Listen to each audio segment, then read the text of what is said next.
Paula Antonakos-Boswell was born in Montreal, Canada, and descends from generations of ancestors born in Amykles Villages. As a child, she lived in Amykles for 5 years before returning to Canada at age 8. Paula is an active member of her Kingston Greek community and church, and the Greek community lead and administrator of the Kingston Greek History Project, for which she wrote grant proposals, conducted oral interviews, created walking, driving tours of the area, and collected photographs and histories. This collection is now housed at the Queen's University Archives. Paula has degrees in economics, accounting, and finance from Queen's University. She's also TSOL certified in ESL and a volunteer English educator to immigrant Syrian refugees in Canada, and she taught English in Spain during the summer of 2018. Paula is also a professional instructor and has taught accounting at the local community college for many years. As the family historian and archivist, Paula is an administrator of a family website. She is dedicated to her passion for researching and archiving family and village histories. Paula has recently retired from her rewarding 32-year career as a proud Canadian public servant and will return to Amykles in April 2022 to continue with the Amykles Villages History Project, to produce her own walking tour vlog, and to conduct villager oral history interviews. She and her distant cousin, Diane Jackson, continue with their goal of making the Amykles Villages History Project a repository of history and photos, and which will be accessible to everyone. All right, Paula, you can go ahead now. Thank you, Greg, for the introduction. All the presentations have been fascinating, and I'm pleased to be here too. Yeah.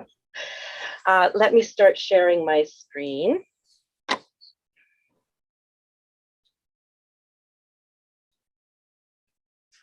Okay. Perfect. Can you see it? Can you see it? Yes. Yes. Okay. Wonderful. So, thank you, Yanni, as well. I'm looking forward to your ebook. That was fascinating. So thanks again for inviting me to present our Amykles Villages History Project. And thank you to Greek Ancestry and Gregory for supporting our project. So as Gregory mentioned, this is a hobby for me. My day job was for 32 years as a tax official for the Canadian government.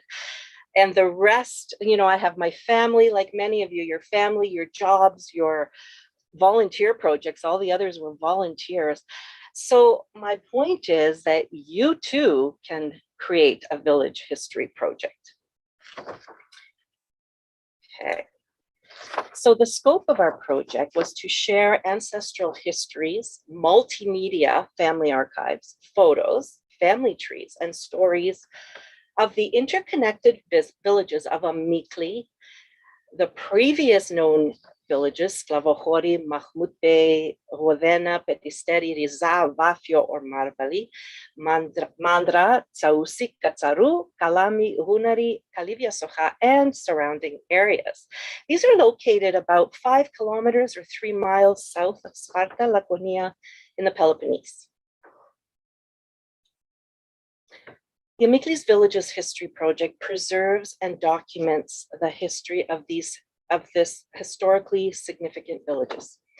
And it's shared by the descendants, both in Greece and in the diaspora. So as Gregory mentioned, we do hope that it will become a historical repository of the villagers' ancestors and way of life, and accessible to all. So how did we get this? How did this get started? I met my distant cousin and fellow archivist, Diane Jackson, at last year's Greek Ancestry Conference. I typed in Mahmute, or as we affectionately call it, Maumbe, in the chat, and Diane typed in Rovena, and the connection was made. So for me, for the past 44 years, I have been passionate about researching and archiving, and so had Diane. You can see here a few documents that we have collected. So I'll take a minute and say, so on the far left is a picture of my great-grandparents at the bottom and my great-great-grandparents at the top. The second picture is Diane's grandparents' wedding day picture.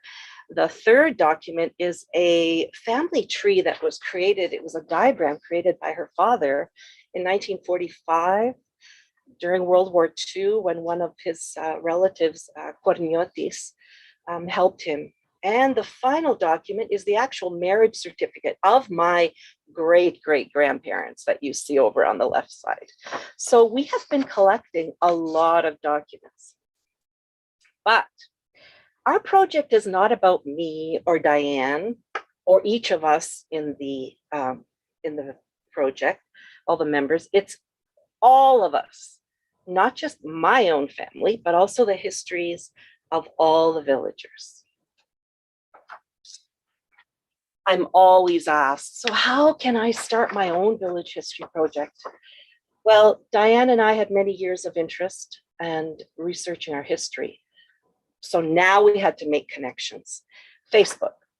I would suggest look at what's out there already about your village. There is a lot out there. You'd be surprised, even in Greece. Start your Facebook group. DNA game changer. And we've all listened to these conferences about DNA. If you don't feel comfortable, do what I did and ask my parents to do their DNA. Contact your DNA matches, even if they're fourth cousins. This could translate to a person with whom you share a great-grandfather. We created 2 private Facebook groups, which include all the Amykles villages. So why private? Well, people find it much more comfortable to share their pictures and stories with us in this format. We searched Facebook for our patronymic or ancestral names, and this is very important to know who your people are and find your people. And friend those so we may invite them. And friends of the friends invited them. So we have a list of 140 actual ancestral surnames, and at least 2 people from each surname belong to our members in our group globally. So it is so important to realize that you are one Facebook group.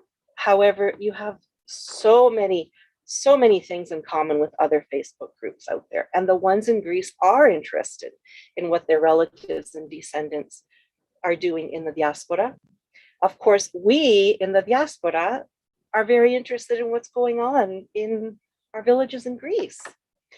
Once we were ready, we created a website with all permissions granted in writing. I'm a big proponent of collecting oral histories. The second frequently asked question I get is, how do you conduct oral histories in Greece from Canada or the USA or wherever you are? So my answer is Zoom. Especially in this environment with the pandemic, Zoom is amazing. You can ask your Greek cousins and hopefully they'll be able to help you. Most of them are educated in second language, English as a second language. And failing that, there are exceptional voice recording programs. So, in the past, I would have traveled with my scanner and my microphone system to obtain these interviews, and now you can do it essentially from your cell phone. So we also use archive.org to store the interviews. So challenges and triumphs. Number 1 challenge is networking and getting people, Amykleans from around the world to be involved. So we were searching for people. We overcame this. We were so excited when Diane and I started inviting our cousins and our friends and patriotes, and they shared with their friends. And now we've grown to over 400 people strictly of the Amykles villages globally. Encouraging sharing of stories and photos. This is difficult for people. So Diane and I maybe shared one picture that we may have had or a document that we may have had, and then people started sharing with us.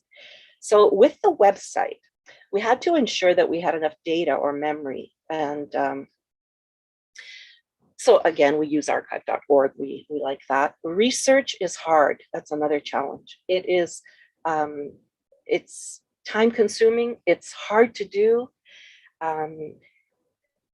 Also, how do you store this research without, so you don't lose it?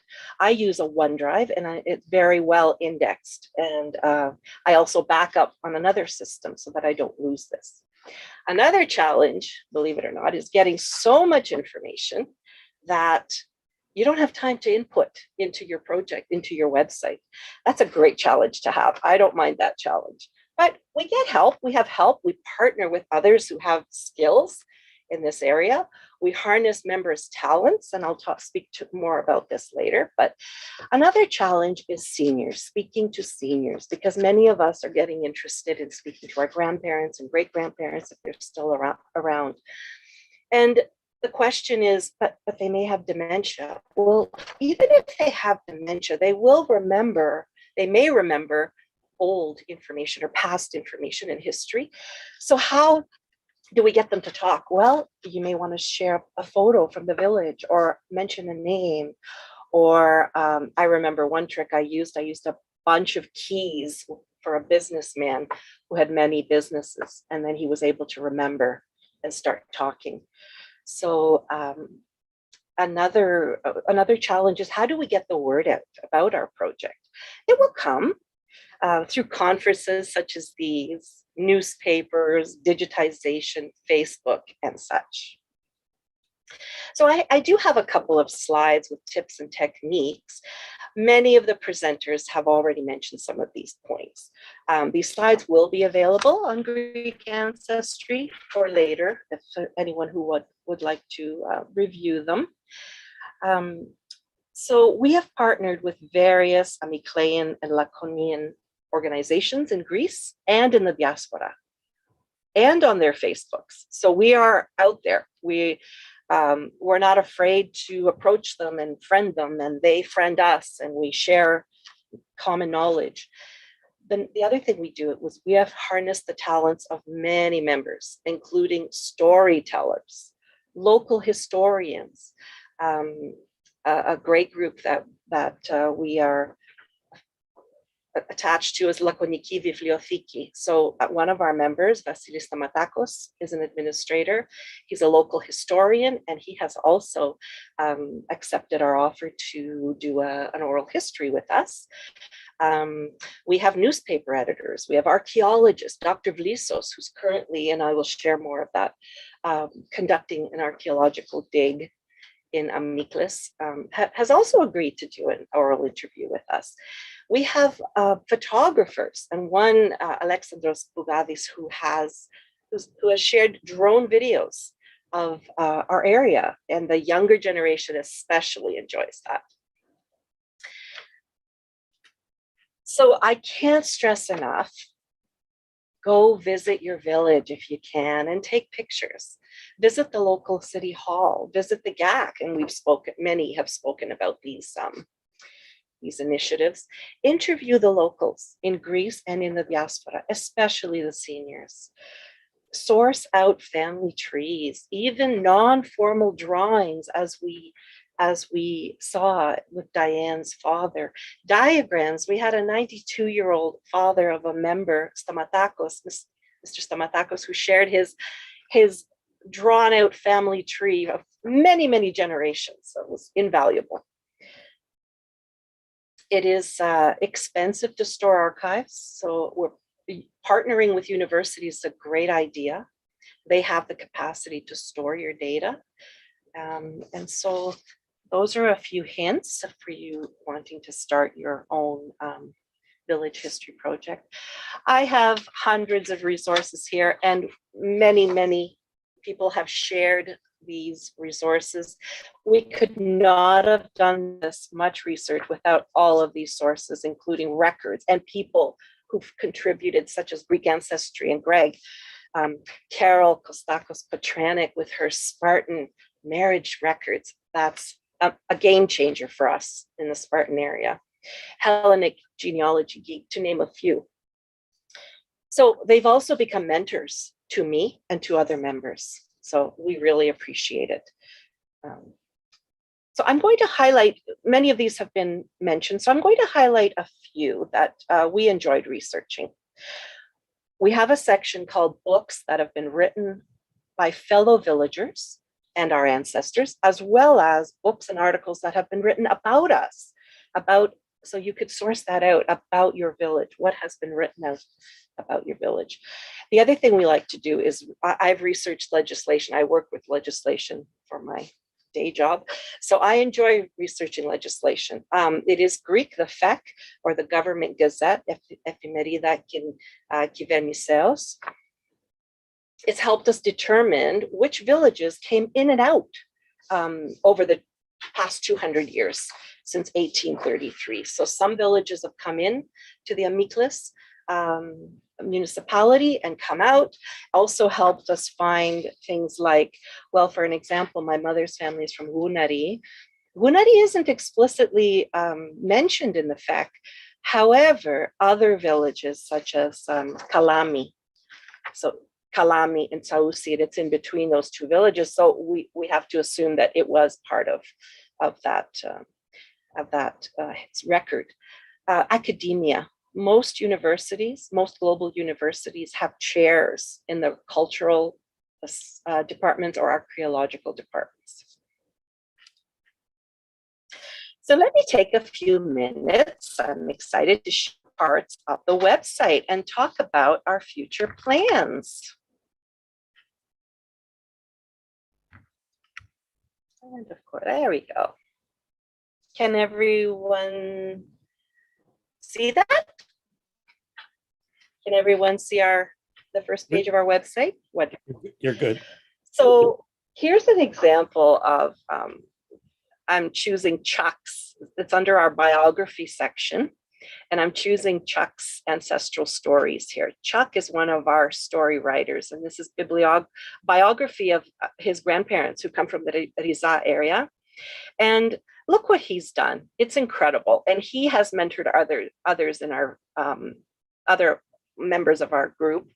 And then so we place all his little snippets here and then go into each story. And in this particular one, he talks about the wedding that occurred in 1890. There's the marriage certificate, what was going on at the time, and several family photos. So it's quite amazing. And this one, hopefully you can see it, is talks about the Amyklean or the Amykles Research Project that I mentioned before with Dr. Blisos.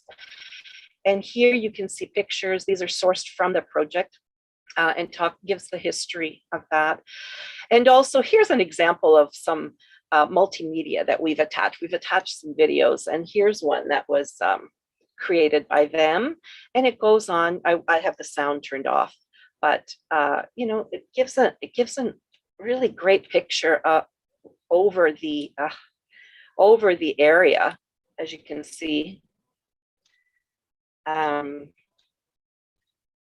There's Ayakiriaki, and many of our members, of course, live near this area. The Yermanakos family is a good example. Riza is close by in the back, and also it carries on, shows. It even does a 3D image. I'm not sure, but I won't have time in this session to go through the entire video, but it shows a 3D image of building the throne of Apollo and what they feel it looked like, right? So that's fascinating. We also have a section called walking tours. And in this section, we have these various categories, and as you can see, it's evergreen. We continue and we will continue to be evergreen. And just to encourage others who want to start, you don't have to have it completed to the nth degree. You can continue and update as you go along.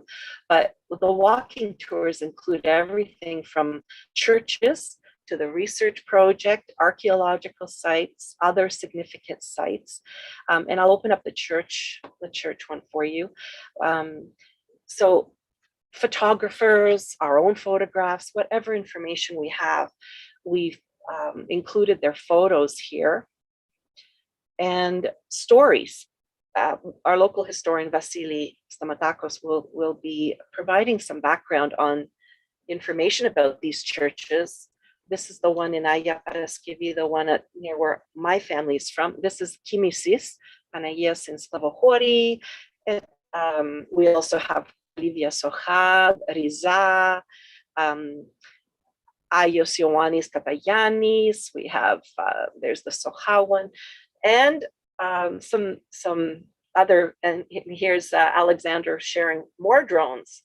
So it's quite fascinating and a lot of fun. Future, we're looking at expanding and adding a military page because many of our villagers fought in many of the wars and lost their lives. 1912, civil wars, World War I and II, the resistance fighters. Next steps, I will be going to Greece in the spring and doing my own walking tour vlog, which will be included in here. And I hope to conduct more oral history interviews in Greece. Okay, so I want to thank you so much for the opportunity to present our project. Please contact myself, Paula, and Diane at the email address and website provided. We are so happy to help anyone wanting to start their own village project. Please visit our website and let us know what you think. Thank you very much, Paula. What you do is really amazing. I am speaking not just as Gregor of Greek Ancestry, but also a Laconian. This is really phenomenal job, and I love how so many aspects of the village and its history are preserved, and all this more experience-focused dimension that you have with the tours and the photographs, the drones, all that. It's really incredible. Thank you. We had a lot of fun with it.